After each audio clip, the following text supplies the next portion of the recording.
this time is entrepreneur Naomi Simson, the founder of Red Balloon and co-founder of Big Red Group. Naomi's also had an extensive board career. She recently became an FAICD fellow and holds board positions with several organisations, including Australian Payments Plus, Colonial First State, and Weebit Nano. Naomi is also known to many people as one of the judges on Shark Tank Australia. Naomi, thanks very much for joining us. Wonderful to be here. Let's go back to those early days with Red Balloon, and then maybe we'll move into the present day. Red Balloon has grown massively to become Australia's #1 experience site. You founded the business back in 2001, well before experience economy became a well-known phrase. What inspired the idea behind the business, and what do those early days look like? In some ways, my purpose hasn't really changed since then. When I left my corporate career, and I was a professional marketer for Apple and KPMG, and I worked for a company called Ansett there and worked on the team that launched Frequency. So I had this career. But I left corporate life when I had kids, and because this is a long time ago and we don't have the flexibility that we have now, and I didn't want to give up my career, so I started as a freelance marketer, and I do fabulous marketing plans, let me tell you. Like 42 different action items over a long period of time, creating brand essence. But what I found with my clients is what they really wanted was customers. And marketing can be really expensive, and it hasn't got any cheaper in the last, couple of decades. So I wondered if I could flip the model rather than being feast or famine, which is, I've got a client, I'm working really closely with this client to help them build their brand story. When really, what if they just paid when they got a customer? That would really serve small businesses. And so it's a flip of the model. It's take a clip of the ticket. And the hardest thing for most small businesses is getting new customers, keeping them, and that cost, the cost of acquisition. So I wondered if I could create a brand for a whole industry. And at the time, activities were really just the realm of tourism versus, we need to get to know our own city or our own place. And actually, time with people we love is our most precious, precious thing. That's what we talk about most. The company's grown massively over the last 20 years, and now you act as a mentor to a lot of other up-and-coming business leaders and founders. What's your advice to those people, founders, small business owners, on those early days? How should they best interact with board members, investors, other stakeholders? I think many small businesses don't have boards. Let's be really clear about that. And I also think that many business owners don't realise that they are also a director. And I wholly encourage people to do the course, the FAICD Directors Course, because you don't know what you don't know. And so it's quite easy to start a business, but to scale a business is where the real challenge lies. And I would also argue that it's actually systems and processes that allow you to scale. And having a clear vision or a sense of purpose of what could be possible. So the world is so different from when I started Red Balloon. Now there's off-the-shelf subscription-based platforms, whereas we had to build everything. And of course, we're now moving into the realms of the speed of AI and what that can do for us. So we can do so much more with so much less, but it doesn't really matter if you're not spending your energy in the right area. So I say systems and processes allow you to scale, but know the impact that you are having on community, because it is purpose that engages people in your story.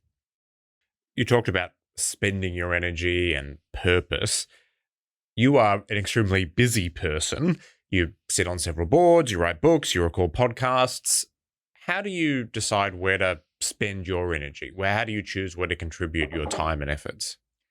So I always come back to what is the biggest contribution that I can make. I feel really fortunate that I do have a great business that delivers customers day in, day out to small businesses.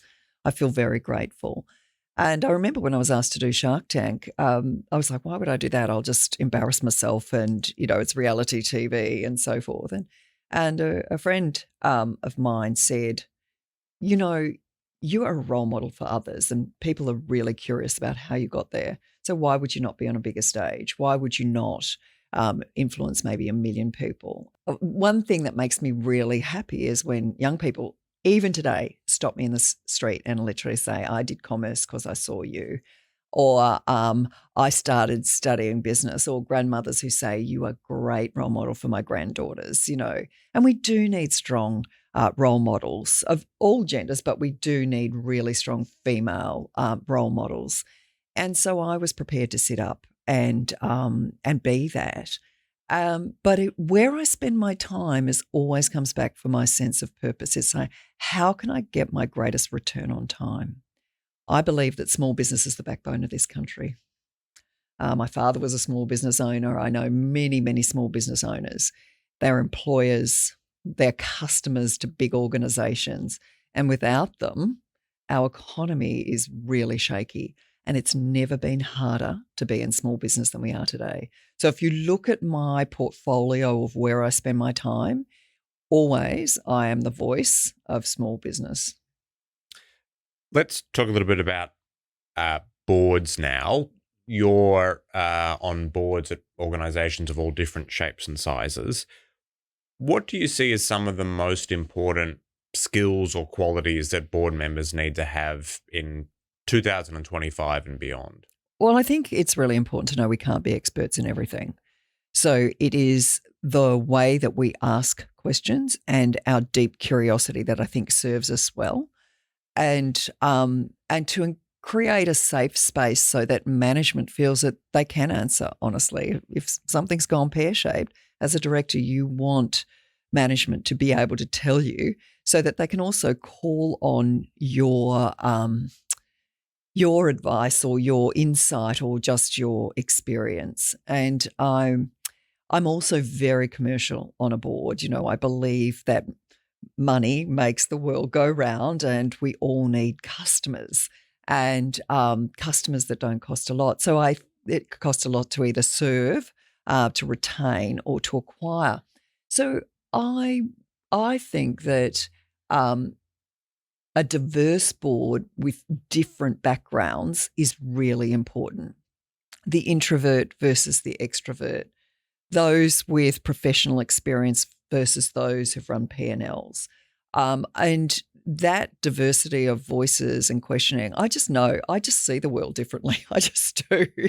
And so the questions I ask might be very different than other directors. I am always sitting in the customer's shoes. Can you give us an example? What's the sort of question you might ask that maybe some other board members wouldn't? Well, I can't say that they wouldn't, but I might have got there first.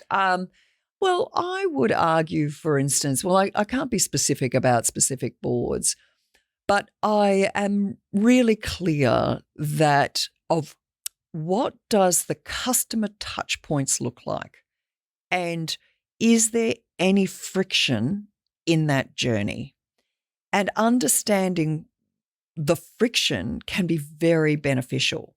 So I do know that sometimes people like to over-engineer. They make the answer more complex than the question originally. Also, as we move into a world of AI, one of the fundamental questions I ask is, what sort of relationship does the customer want to have with you? Sometimes it's just transactional, and that is a great application for AI. I just need to know my balance. I just need to know X. It's very transactional, and the speed to execute at any time of the night or day, not waiting for a call center, really a great thing.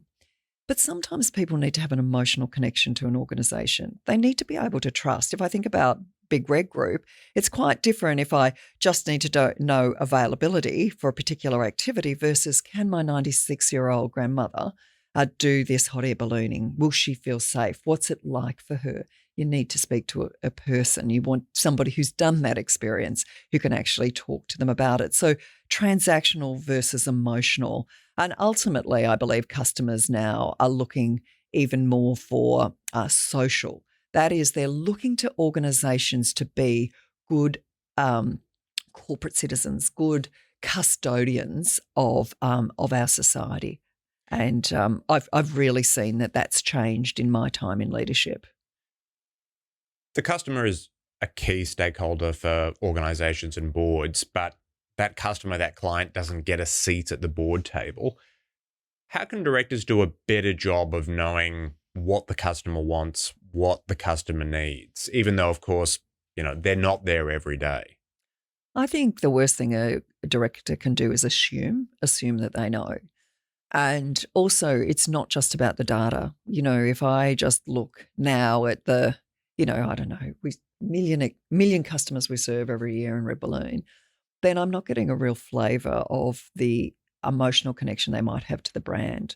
And there is nothing beating listening on customer calls or participating in a research behind the mirror and being curious and be a customer yourself. Go through the journey, try and log on or go through the tools that they might be sharing. So to really sit in the customer's shoes. Also, just because you've had one customer journey doesn't mean it's across the board. We all have different abilities and different backgrounds that give us different skill sets. So, imagine if you couldn't quite, like, I can't go anywhere now without the glasses, can't see a thing. So, the font size is really important to me. And my kids laugh and they just say, oh my gosh, why? Because so understanding and sitting in the different places and not assuming that you know what that customer experience is and just remain curious. Yeah. You talked a bit about board composition and having different backgrounds. Look, we get a lot of lawyers, auditors, accountants on boards. That's great. A lot of former CEOs. We don't often get a lot of former chief marketing officers. Can you explain why brand and reputation is so important to an organization and why they should be board priorities? Look, I think we've seen we've seen a lot of this in corporate life in the last 10 years. I did the updater of the company directors course, I think, only a year ago, and the biggest case study was about CBA, and but now look at their share price. So it's now what did we do about it? So all is not dire, but we've seen some major Australian corporations be really caught out, and so reputation is an outcome. So I'm very keen to always be part of the risk conversation on any board because, and risk now is often separated from audit. It used to kind of be melded together, but it's so much more than financial risk.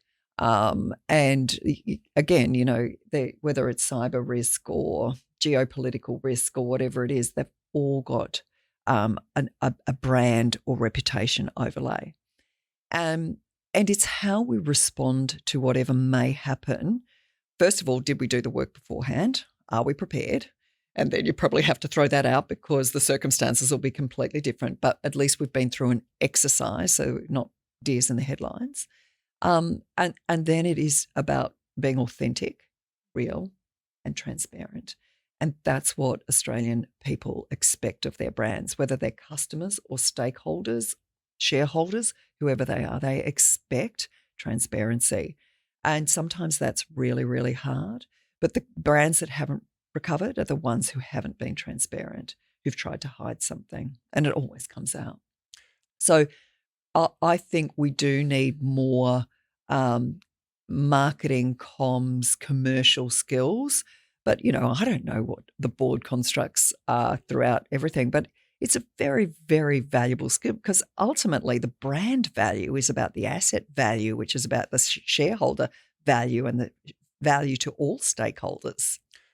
A lot of what you've been talking about there is tied in with culture, organizational culture. We know that boards have a key role in setting the tone on culture and then making sure that the right culture is in place. Red Balloon has been praised as a workplace with a strong, vibrant, healthy culture. What's your advice on building that engagement, building that culture? And also, how do you keep track of it? Look, I really have watched the workforce change over time, especially in the last 20 years. And I was a bit rainy today on the way in. I was like, what are all those people doing on the road? Because, there's this kind of rule of thumb, well, if it's raining, people won't go to the office. But when there's some real fundamentals that haven't changed. When I go to work, do I have something worthwhile to do? Do I clearly know what that is? Does anybody notice what I'm doing? And do I go home feeling like a winner? And so this is, but first of all, a leadership challenge, which is making sure that we connect the purpose to people's toil. So what does the purpose look like and how does it roll out in a very simple strategy that people understand in plain language? Love a one-page plan. And so I need to know my role in the organization. And if so, how does it fit with everybody else? People do want to do great work. They want to see the results of their work. Everyone wants to put something on their CV of, I was a part of this team, and to be able to say that. So I believe that great leadership, clearly defined purpose, pillars in a strategy, knowing how we play the game, which is the values or our beliefs, will help people align. What can the board do practically? Is it having the right CEO and management team in place, or is there something more on culture? Well, of course, you've got to have the right people. I used to say a long time ago, but I used to say you actually got to like people.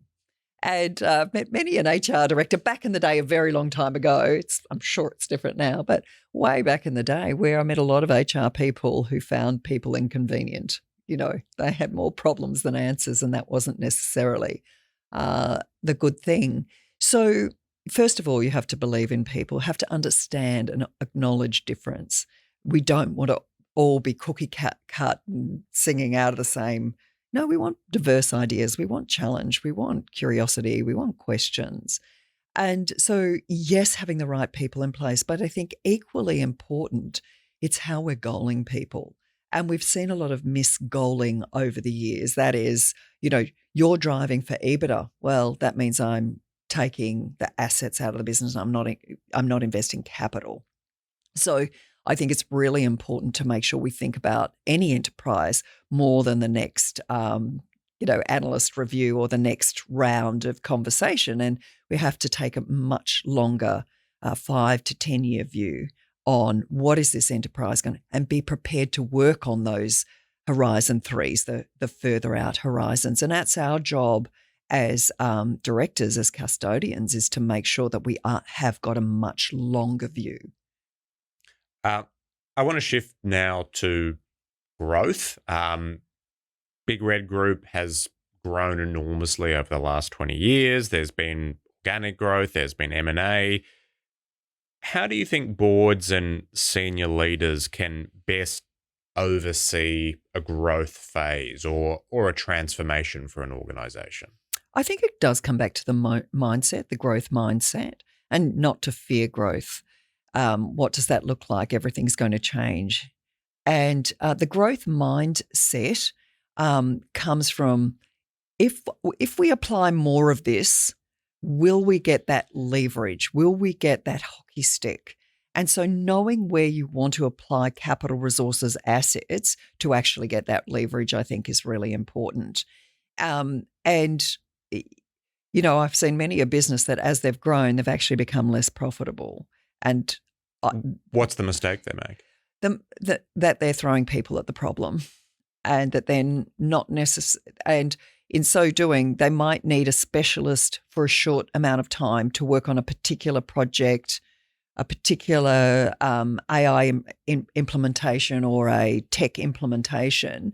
And it's not, you're better off getting an absolute specialist to do that job, and then the different sorts of people to maintain whatever that platform is, and then go from there. So I think we don't need to just employ people, have them for the whole journey. You want to put project teams together based on specialist skills required for the job at hand right now, and then set them free. Some of them may be employees that you then redeploy into the next project. But having people really focused on that, I think, is great, and getting experts in and then let them go. It's great. The growth phase for a lot of companies can include bringing on a board and independent directors. Do you have any advice for founders and for board members on, I guess, navigating that somewhat tricky relationship? Because the founder might be the best person for the company to get from A to B, but maybe not from B to C or C to D. Do you have any insights on how to handle that? I remember Yasmin Allen, who I have known for 100 years. Like, I shouldn't say that, but it was last century. We went to university. And I remember her saying, "Oh, I'd never work on a founder board." And I was like, thanks so much. I'm not that bad. Um, the reality is that no enterprise is sustainable if it's dependent on an individual. You have to know when the founder needs to get out of the way. And we've seen in the Australian press a lot of founders who are still putting their fingers in the pie and actually not letting the professionals get on with the game. And I say that with love because I am one. I was the CEO of Red Balloon until 2011. And then I realized it needed different skills. I'm really great at uniting everybody to the cause, but we needed to have a different layer of professionalism and a different kind of cadence. And that's when I moved as a non-executive director onto my own board. And that was challenging for a few years as I was like, what are they doing? Oh my goodness, I'd never do that. There was this whole kind of thing. But then David and I created Big Red Group with a much bigger vision of rolling up the Australian industry and creating a platform business, because a lot of mid-sized businesses get to a point where they can no longer invest in technology because they've not got that growth curve to either fund it or to get capital. And so we had this really big vision, and he is the group CEO and I've remained as a non-executive director. So I think founders need to be heard. They need to be acknowledged. By nature, they're going to have a big personality and be very positive, and I call it an ego. Confidence. Confidence, that's right, self-assurance. So I think they do need to be acknowledged, and also they need to understand it's not their way or the highway. And it's, in my opinion, it's a maturity thing. Was it difficult emotionally when you stepped back as the day-to-day chief executive? You'd put your blood, sweat, tears into the organization? It was difficult at some points, because at some point when I did step back and we got an external CEO for the first time ever, he came to the board and he said that we were going to make a loss. We'd never made a loss ever, and I just didn't understand. So I had to dive in and see, these operational expenses, what he's paying people has gone through the roof. This doesn't make sense. And that person was not for our future, but it also represented an opportunity for David and I. So, it is hard to sit from the outside in. So I say to anybody who's working with a founder, listen to them, walk with them, have a meal with them so they can be heard, and just say thank you. I'll put that in the context of all of the other things that our customers are saying to us. But yes, it is. I'm sure I'm challenging to work with. Definitely not. We've been talking a lot about growth and innovation. That's a really important part of being on a board. There's also risk management and oversight responsibilities. How do you, as a board member and business leader, I guess, balance those two things? Growth, innovation on one side, and then you've also got oversight and risk management. It is an absolute balancing act. There's no doubt about that. But we also have to come back to the expectations of the shareholders and their aspiration and the stage and maturity of the business and the enterprise. So all of the boards that I'm on have different levels of maturity in terms of how long they've been in business or what have you. So they're on different journeys and with different aspirations. So it is a balancing act. And I would argue that it's very important to have some level of benchmarking, or what does great look like, or what are we aspiring to be like, and whether that's onshore or offshore. But just so that with this, and the other thing is, if it's a really highly performing business, you kind of can get a bit passive and go, am I pushing hard enough? Are we pushing hard enough? So it is such a balancing act, but it will come back to your trust in management, especially around risk reviews, the framework, the risk appetite statement, and the risk register, constant reviewing that. And then you overlay, well, this is the strategy, this is the growth, this is the data that we have, this is the insight that we have, and that's an opportunity.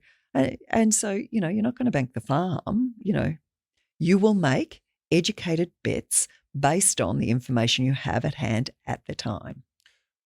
You've mentioned AI a few times. AI is a great example of having amazing opportunities, amazing options for growth and innovation on one hand, but there are obvious risks and concerns. What excites you about AI and what gives you concern? Oh gosh, such an easy question. Look, the AI is a balancing act, and what worries me is when we no longer have the skills to be able to assess if that's right. So, my many years of experience as an executive, as a marketing professional, I know what's right and wrong. But if I was a young person coming straight out of university, I might trust it too much. And so I think we need to be circumspect in anything that we're using in terms of AI. Most of what people are talking about at the moment with AI is really to do with large language models and to do with, ChatGPT, or the ability to process data quickly, or the ability to write or produce creativity and so forth. But truly, we are just at the beginning. And that does scare me in the sense of,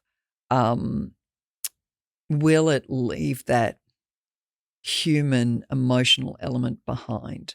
I have worried for many years. I wrote a post for LinkedIn a long time ago that went completely viral, which was, can you put your phone away in front of any other human being for 21 days? And everyone was just like, how could you say that? I've got everything on my heart. Da, da, da, da. And it's even more so today. And I remember my editor from LinkedIn said, she was located in Paris, and she said, I used to get the metro to work, but now I ride a bike.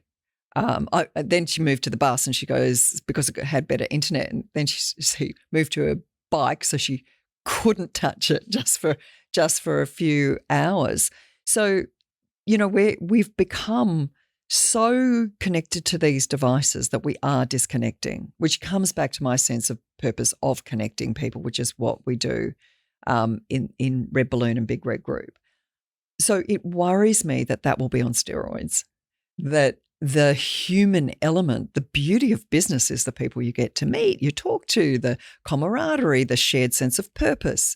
And if it is all just about how great we are at writing prompts and the algorithms, I worry that we won't feel. And actually, to feel is to be human. I saw Dan Pink wrote something about 60% of young people have no real sense of purpose. And that is of great concern. Purpose for me when I was young is I just needed to put Wheaties on the table, and I needed to find somewhere to live, and I was saving up to buy a little flat, and which I did, and I was very proud of myself. But if people think that that's out of their reach, then that makes me sad. AI is, I guess, one avenue for innovation, but it's not the only one. What other opportunities for innovation do you see within the boardroom? I think how we partner with others, like historically, many businesses, especially large ones, think they have to do everything on their own. And I think there's real power in partnership, in people working together. We've got a lot of customers at Red Balloon. I'm sure there's other Australian businesses who are also, but if we work together, what could we create? So I think promotions, joint marketing, partnerships, there is so much opportunity. And so I think in business, we shouldn't take a siloed approach. And often we do. We think we're the only ones tackling that problem, and we're often not. When Red Balloon began, it was a disruptor. What opportunities do you see in the marketplace now for disruption? What other industries are ripe for a disruptor to come in? The reason why I was a disruptor was, one, because it was in the very early days of the internet. Um, but secondly, it was a lot of small businesses who were not an industry. They had no reputation, had no brand, whereas other industries do have a cohort, like, accounting profession, they've all got professional associations or whatever. So I think it's this nature of it wasn't a cohort, and I did unite people. The other thing is, whilst the Red Balloon purpose was changing gifting in Australia forever, less stuff, more stories, the real impact, the real purpose was the impact that we have on communities. So in 2019, I met up with, this was in December 2019, I had lunch with one of my original suppliers, Hot Air Balloon, Hunter Valley. And he goes, do you realise, so 20 years we'd worked together, he said, do you realise that I had one hot air balloon and 900 passengers? And I said, no, wow. And he said, and this year I've got 19 balloons and 23,000 passengers. And he said, for everyone who comes to the Hunter Valley, they're going to go to a winery, go to a restaurant, have accommodation. So they're spending at least $1,000 in our community. This drives community. And so when we went into COVID and everybody was like, oh gosh, how do we support regional and rural? The number one thing is get people to do things in community, and they will spend money there. And so we worked with government to say people don't travel because they want to be on an aircraft or they want to stay in a hotel room. They want to do something there, something unique, something special, something. And so that really, the work that we did in advocacy for small business, coming out of that really drove this sense of purpose, because we could see the impact we're having on families, on livelihoods.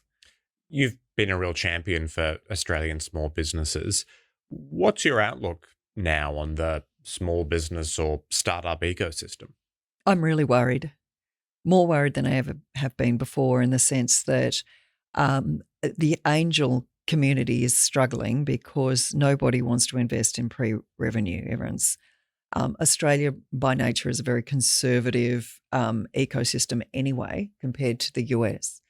So that's one thing. But even if we're not talking about startups, I don't think there's ever been a more challenging time for business in Australia, whether it's how do I keep my business safe from cyber and, these frauds and scams and all of these things. And it's people are more scared than they've ever been. They don't know where the bad actors are lying. Secondly, is they often can't see where competition is going to come from. Is it some algorithm offshore that's scraping everybody's websites? So how do you keep your business safe? And thirdly is, and that also ties into the whole AI thing, but thirdly, it's increasingly difficult to find the right person for the right role who is truly engaged for a small business, because they're competing against the globals and the big organizations who have all sorts of infrastructure and support. One of our offspring, we have 4, he works for a big global in New York. They feed him every meal. The small business can't. And he's a big lad. He eats a lot. So, a small business can't compete with that. So a friend of mine who works in the M&A space, and she was just saying she's never had more businesses to sell. And without small businesses, these are the customers of big businesses, and they provide employment. It's I do worry. I really worry. You've listed a lot of issues there. Some of it is skills and the race for talent. Some of it is maybe a cultural conservatism, and especially amongst investors. There's a role for government there too. Is there something policy-wise you think we could be doing to help small business, to help startups? Often we don't want capital because that dilutes us as shareholders. And I have seen startups and founders who've ended up with, 0.5% of their business, and that's not exactly motivating. So But the access to credit, I think, is really so. We've seen a massive rise in this private credit area, and because that's what will drive growth. If I'm sending more jet boat customers, at some point he needs to buy a new jet boat, and he needs access to funds to be able to buy that new jet boat, and that drives growth. So I think that, and I know there's whole conversations, but in some ways it's just Canberra needs to understand, and each of the state governments, the onus that it is putting on small business when it comes to documentation, reporting, governance, regulation, because that is often what catches us out. And it's not that we didn't care, we just didn't know. And so if they haven't got good relationships with their professional advisors, they might not have been informed about the latest regulations. So I think they literally need to look at the definition of a small business, because they make it too small. They make them micro businesses when actually, like anything up to $50 million, you don't have the resources to do all the things you need to get done for government. You mentioned the rise of private credit a moment ago. We've seen this worldwide surge of private money. Some of the globe's biggest companies, some of Australia's biggest companies are staying private. They're not listing. They may never list. Big Red Group is privately owned. Some people are concerned about that. They worry that we don't have all these large companies listing on stock exchanges. Does the rise of private money concern you at all? No, I don't think so. I think it's going to be a melding. I think a better example is Canva. They've stayed private. Everyone would have expected them to IPO on the NASDAQ a long time ago. But it does give the founders the ability to continue to strive for growth and innovation versus spending a lot of time working with analysts and to explain and to inform and so forth. And so, one of the great things about being privately held is, yes, you have to back yourself. Yes, you have to believe, but also it's all on you. And I think that's a really great thing, but it's also slightly scary. Have you ever considered listing Big Red Group? Not yet. We're, I think, 6 years into this journey. I do think that it's time to take our business offshore. We've built a platform business which we run hundreds of websites on, and it's a great application. So we know that there's plenty of people in the similar sort of way. And I think we wouldn't want to do that on our own. Like David and I have backed everything. And I think it is time to take on somebody who has aspirations in this industry, has good reach, gets it, and then we could see it really fly. The investment that we have made over many years in what is an incredible piece of technology, it would be a really great stepping stone for us. But our aspirations are offshore. We don't have too much time left, and I know you've got a packed schedule, but I wanted to end by asking you about LinkedIn. You talked a moment ago about a post you made. You have more than 2.5 million followers on LinkedIn. That's larger than some countries, larger than many cities. You are Australia's most followed business leader and no doubt one of the most followed business leaders in the world. What is it that you like about engaging with people on LinkedIn? Oh, you never know what they're going to say or who you're going to meet effectively. It sounds awful, but I actually don't spend a lot of time on the platform. But what I do share is things that I've learned. So I will get questions about AI, for instance, or personal branding or whatever, and people will drop me a little note via my website, which is naomisimson.com.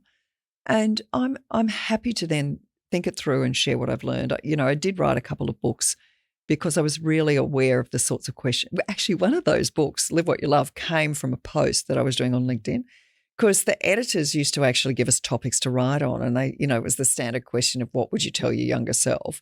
And a post is usually like 600 words. And then at 6,000 words, I was like, I've got a problem. And I spoke to a friend of mine who was a publisher. He goes, just keep going, see what happens. Might be a book. So that was Live What You Love, that book.